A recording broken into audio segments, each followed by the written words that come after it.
Assalamualaikum warahmatullahi wabarakatuh, pemirsa TVNU.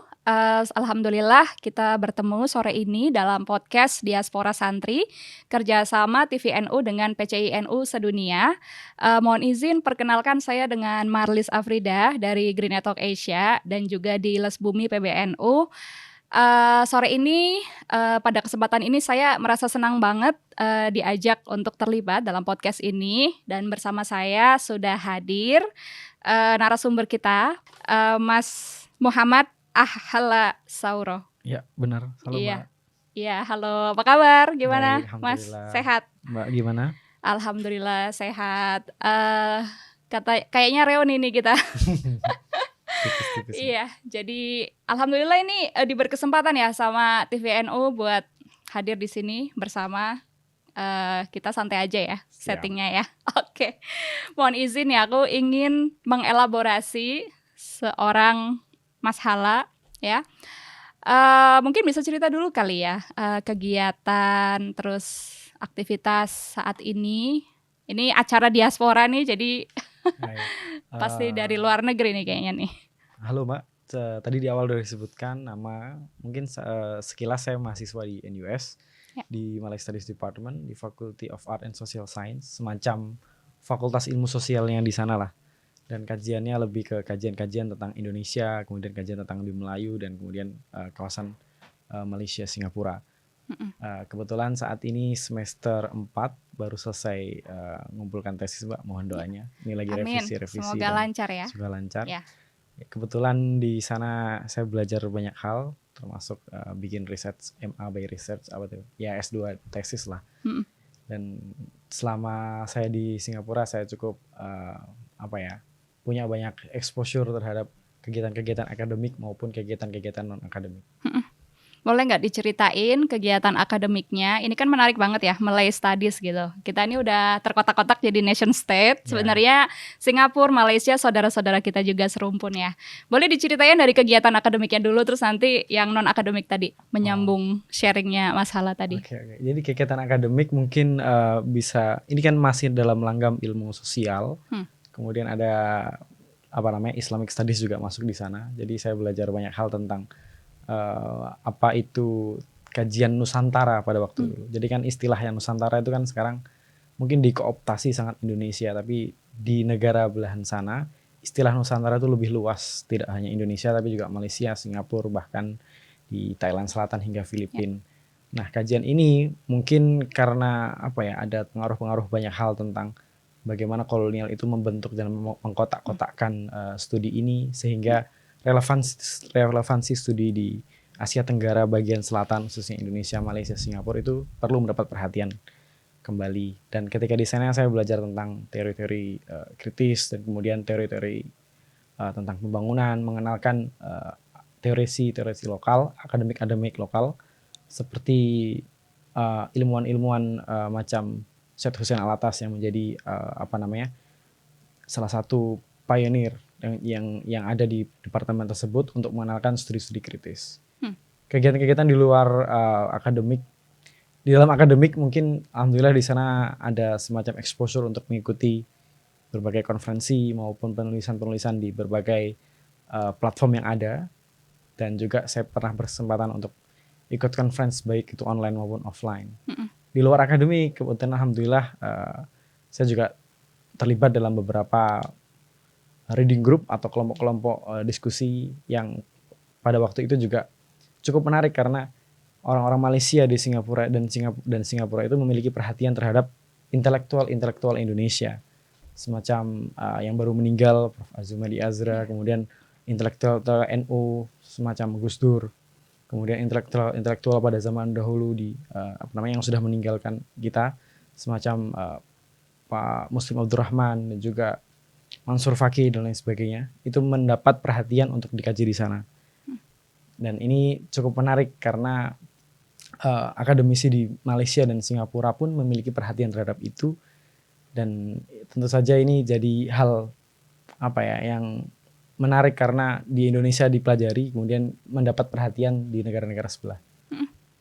Oke, menarik banget nih terkait persepsi tentang Nusantara tadi ya. Oke. Itu kan sangat kuat di masyarakat kita di Indonesia, khususnya di komunitas kita Nahdlatul Ulama. Kira-kira komunitas di Malaysia, di Singapura, tadi Thailand Selatan, Filipina itu rasanya seperti apa terhadap konsep Nusantara? Pernah nggak ada neliti atau bersentuhan gitu? Saya kira berbicara tentang Islam di Nusantara ini kan kita ada pengaruh dari tradisi sejarah masa lampau yang sangat luar biasa. Ketika zaman kerajaan-kerajaan Islam zaman dahulu, kemudian di Aceh, di Malaka, di Malaysia, itu kan sangat terkoneksi tentang bagaimana Islam berkembang di Asia Tenggara. Kemudian di daerah Melaka, kemudian surat-surat yang kemudian disebarkan oleh raja-raja Melaka, kemudian raja-raja di Bugis, di Sumatera, di Aceh, yang tradisinya itu sangat luas. Dan tradisi keislaman yang ada di sana kemudian dibangun kembali, sehingga dalam konteks yang saat ini istilah mengenai Nusantara ini cukup luas dalam konteks mereka melihat region Asia Tenggara sebagai kawasan dan juga sebagai titik temu antara ilmuwan-ilmuwan Islam pada zaman dahulu. Jadi ini terkait juga nih karena kita ngobrol dalam podcast diaspora ya. Biasanya kalau negaranya asing banget terus kita jadi minoritas banget sebagai muslim, itu kan rasanya mungkin asing. Nah, jadi muslim, apalagi muslim tradisionalis Nahdlatul Ulama selama studi di Singapura tuh gimana rasanya? Waduh, secara statistik mungkin yang sering saya baca dan saya amati, mungkin komunitas muslim di Singapura hanya 15%. Saya kira angkanya stabil di situ. Tapi secara kalau kegiatan keagamaan ataupun untuk ibadah, saya kira masjid cukup banyak ada di sana. Sekitar kalau nggak salah ada sekitar 60-70 masjid yang tercatat. Kemudian secara kegiatan mungkin sedikit banyak ada pengaruh-pengaruh dari Indonesia dan Malaysia, karena sebagai kawasan kecil di Asia Tenggara, sedikit banyak mereka juga terpengaruh oleh tetangga sebelah, baik itu di Malaysia maupun di Indonesia. Sehingga kultur mengenai NU dan juga pada khususnya NU itu sangat ada pengaruh kuat di sana. Mungkin ketika saya berinteraksi dengan teman-teman di sana, komunitas-komunitas Melayu maupun komunitas Muslim di sana, mereka sangat mengenal tradisi-tradisi Islam di Indonesia. Orang-orang NU mereka membaca dan mendalami tradisi-tradisi tersebut, sehingga saya kira tidak begitu jauh, tapi juga perlu kemudian untuk diinternalisasi bahwasanya ada komunitas muslim yang mengapresiasi ide-ide dari kelompok-kelompok intelektual Islam di Indonesia.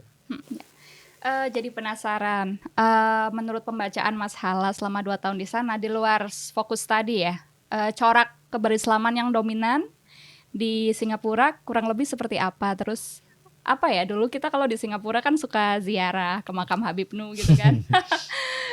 Lari dari tuntutan akademik yang tinggi gitu. Nah, gimana tuh? Mungkin untuk akademisi di kampus itu biasanya teman-teman kalau misalkan yang terlibat dengan ya semacam komunitas keislaman di NUS, ada NUS Muslim Society, tapi saya tidak aktif di sana. Kemudian saya lebih untuk kalau misalkan kangen dengan kegiatan-kegiatan ziarah seperti di Indonesia, saya biasanya larinya ke masjid makam Habib Nuh atau Masjid Haji Saleh.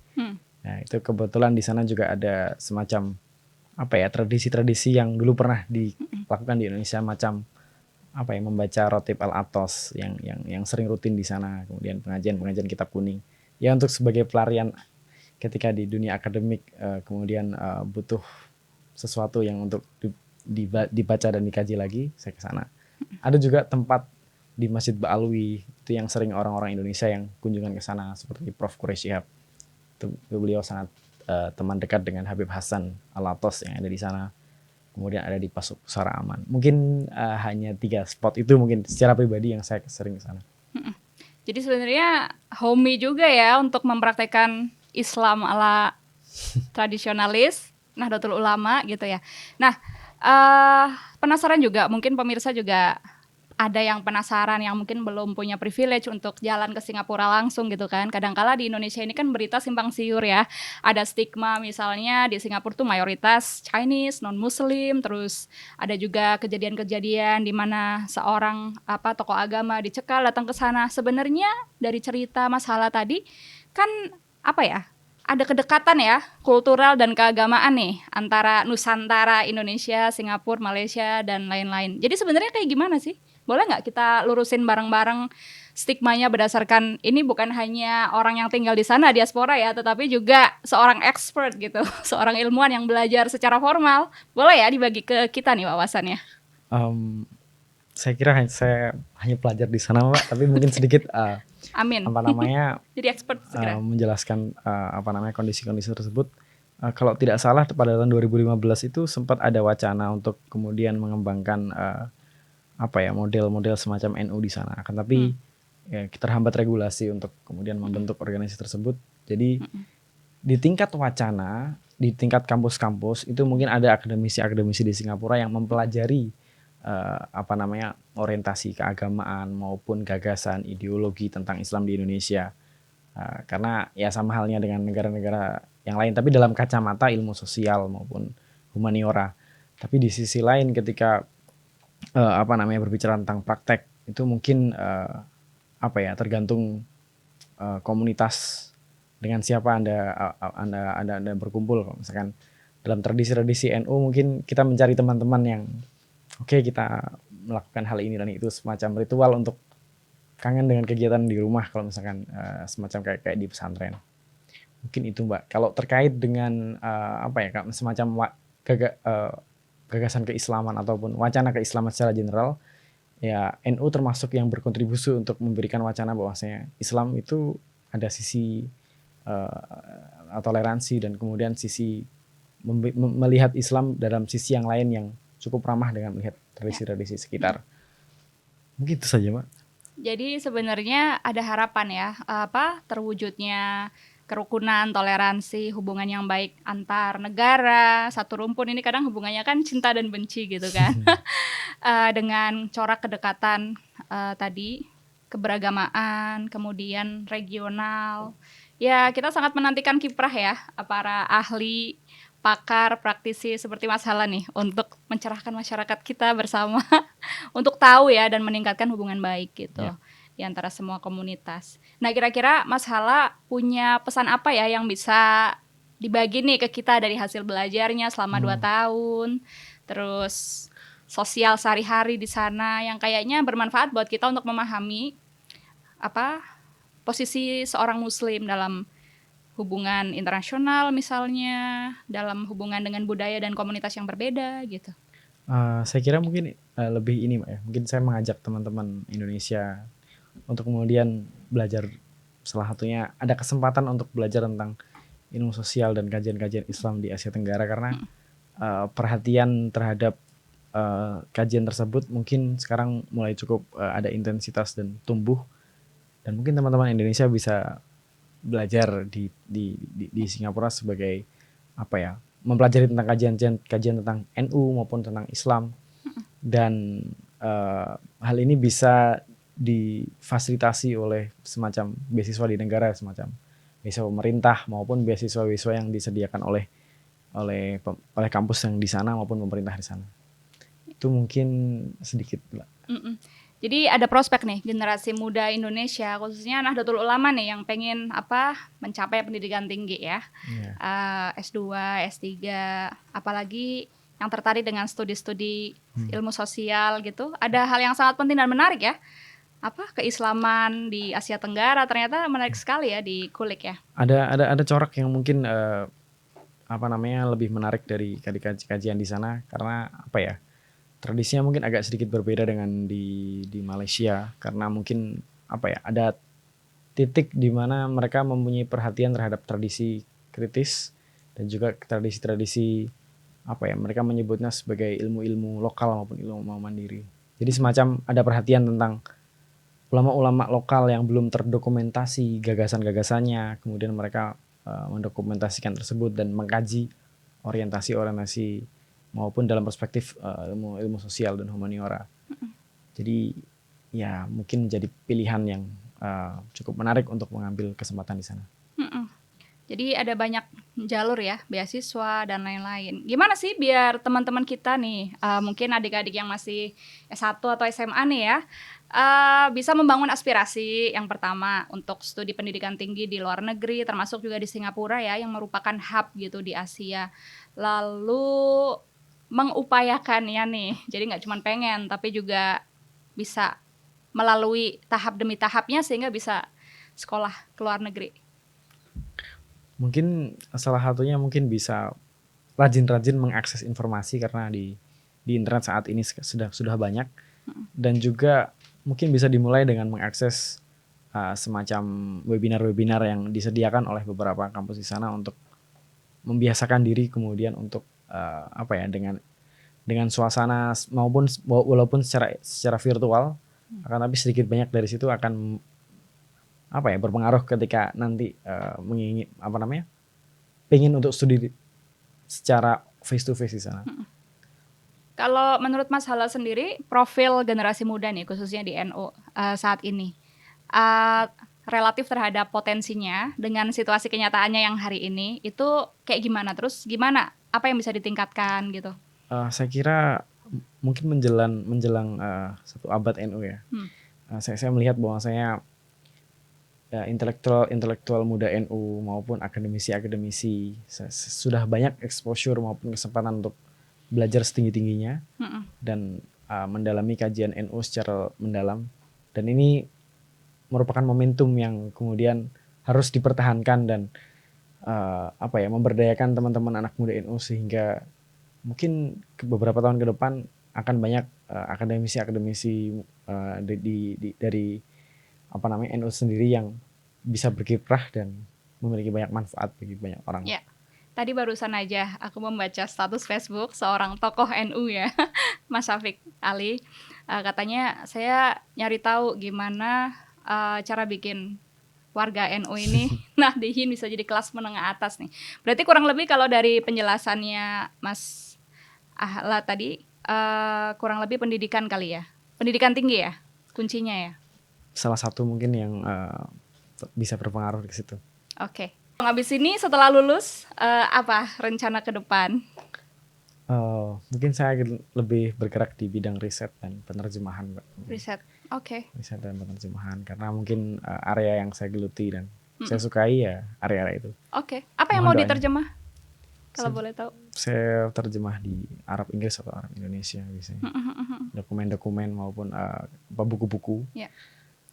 Kemudian ya karena bahasa jadi salah satu alat untuk melakukan riset, jadi memanfaatkan itu dan mendalaminya.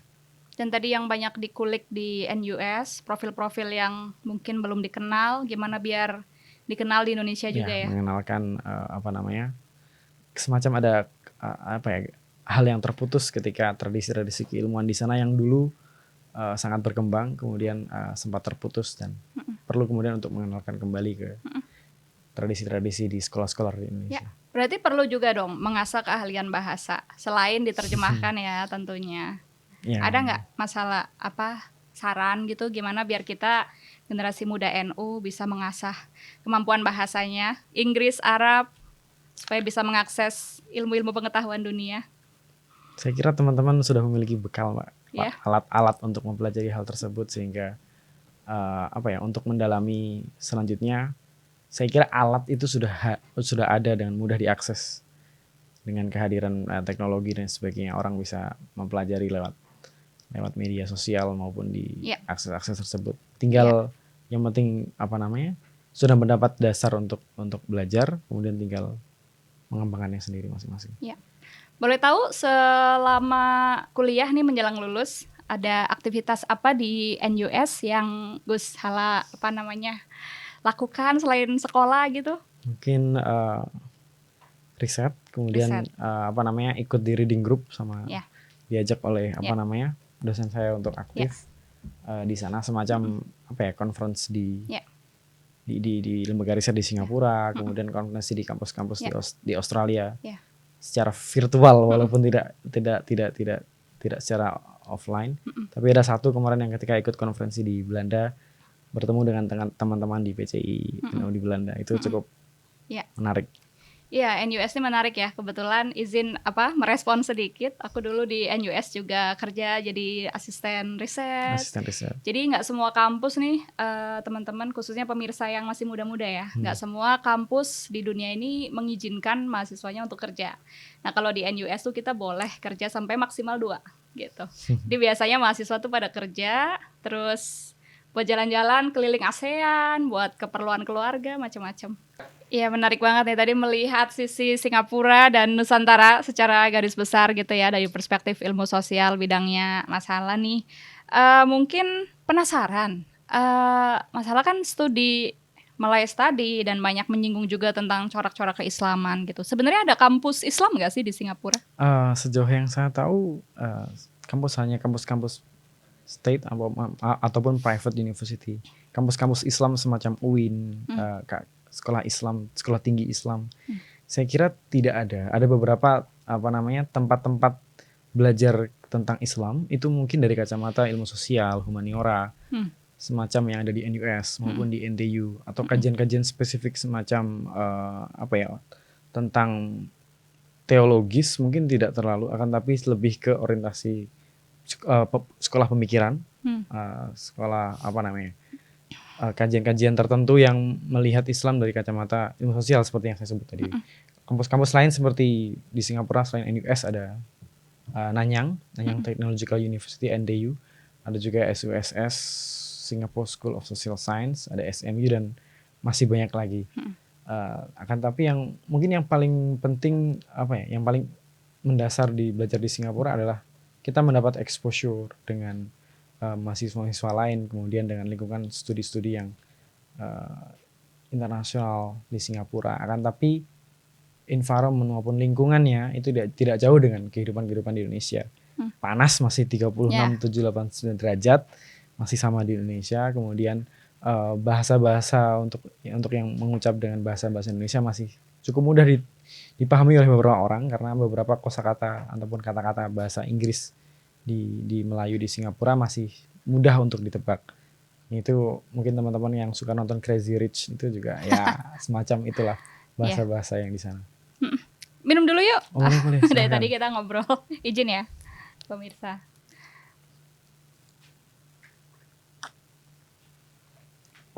Jadi misalnya nih ada adik-adik santri yang pengen studi agama atau perspektif yang lebih luas, bisa ke Singapura ya? Ya, salah satunya mungkin studi-studi tentang kajian-kajian agama. Ada mungkin beberapa tokoh NU mungkin seperti Gus Nadir itu juga pernah melanjutkan S2 di sana. Kemudian ada orang Indonesia yang lain itu semacam Prof. Iva Alatas Ismail Fajri itu juga berasal dari sana. Mungkin beberapa disertasinya bisa diakses. Ada juga Mas Boy Pradana. Kemudian saat ini banyak semacam pelajar-pelajar yang sudah melanjutkan studi di sana. Dan exposure untuk kemudian belajar di sana. Kemudian ada lembaga-lembaga riset yang cukup menonjol di Singapura semacam ISEAS maupun di lembaga yang lain. Itu bisa untuk mengembangkan diri sendiri secara intelektual maupun secara dalam hal bidang akademik dan penelitian. Di sana bisa cukup untuk mewadahi kita untuk berkembang. Rasanya gimana santri di pesantren gitu kan, kan belajar tauhid, belajar fikih, terus kemudian belajar Islam dari perspektif sosial, humaniora, apa bedanya? Kalau mungkin zaman dahulu lebih ke hafalan, kemudian sekarang lebih ke banyak membaca dan menulis. Ya saya kira ada bekal yang kemudian didapat ketika sekolah dulu dan tinggal mengasah dan mengembangkannya sekarang. Ya. Tapi menurut Mas Hala, kira-kira santri ini aspirasinya apakah perlu ke arah melanjutkan belajarnya waktu di pesantren beberapa ilmu-ilmu keagamaan, atau boleh nggak sih lompat ke ilmu-ilmu Saya ada lain? Beberapa teman yang kemudian melanjutkan studi di yang non ilmu sosial ya, ada yang engineering, ada yang science. Saya kira mulai banyak santri-santri yang bergerak di sana. Ada teman saya yang mendalami studi robotika di sana. Ada yang studi engineering di sana. Artinya santri-santri tidak perlu lagi berorientasi di ilmu-ilmu yang semacam ilmu sosial semacam saya. Tapi ada juga yang belajar mengenai ilmu-ilmu sains umum semacam hal tersebut, karena apa ya, beberapa pesantren sudah mulai mengembangkan diri untuk terbuka dengan ilmu-ilmu tersebut, sehingga kesempatan untuk meniti karir di jalan tersebut lebih terbuka. Dan salah satunya di Singapura ada. Ada satu teman anak S1 yang kemarin saya baru ketemu itu dari pesantren di Mojokerto di Pacet.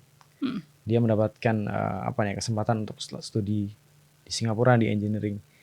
Dan saya cukup kagum dengan ketika dia di pesantren, tapi juga dia masih ada semacam kegigihan untuk belajar studi ilmu semacam teknik, tapi berangkat dari pesantren di SMA-nya, SMP-nya. Jadi santri sebenarnya bisa ya belajar pendidikan tinggi bidang bisa. Apapun. Yang penting senang kali ya, masalah ya. Kalau emang passionnya mendalami ilmu-ilmu sosial, keagamaan itu bagus. Kalau ingin belajar ilmu-ilmu yang lain juga bagus ya. Mungkin bisa diposisi. Kira-kira apa ya? Kita sampai di penghujung acara nih kayaknya. Apalagi masalah mau menuju Malang ya. Kira-kira ada nggak pesan penutup apa ya yang ingin disampaikan? Mungkin audiens kita kan bervariasi nih, segala usia. Tapi ya untuk yang sepuh bagaimana pesannya, yang muda bagaimana? Boleh juga. Mungkin saya mulai dari bahwa saya studi di Singapura itu juga menjadi pilihan yang harus dipertimbangkan ya Mbak ya. Karena pertama tidak terlalu jauh dengan Indonesia, kulturnya tidak terlalu jauh, dan kualitas lingkungan pendidikan dan kualitasnya pun juga cukup bisa dipertimbangkan daripada kampus-kampus terbaik dunia yang lain. Dan mungkin santri-santri perlu kemudian untuk melirik bahwa saya studi di sana bisa menjadi pertimbangan yang menarik untuk mungkin karir mereka sendiri, untuk mengembangkan diri di riset maupun di akademik maupun praktisi langsung. Karena sedikit banyak Singapura sebagai hub dan juga pusat, mungkin banyak dari akademisi dan expert yang mengajar di sana, dan kita perlu banyak mengambil pelajaran maupun pengalaman dari studi-studi di negara kecil tersebut. Jadi kelihatannya kecil seberang Indonesia, tapi penuh dengan ilmu, jaringan, dan pengaruh yang besar ya, kalau kita bisa melihatnya. Sepakat sih, soalnya aku juga sekolah di sana. Mas Ala, terima kasih untuk waktunya ya. Semoga nggak kapok nih kalau lain kali diundang lagi ya. Terima kasih untuk pemirsa TVNU sudah menyempatkan waktu menyimak obrolan kita sore ini. Insya Allah banyak juga saya dapat ilmu nih dari Mas Hala. Sampai jumpa di kesempatan berikutnya ya dengan podcast Diaspora Santri. Jangan lupa di-share ke lebih banyak teman-teman dan saudara. Ya, makasih. Assalamualaikum warahmatullahi wabarakatuh.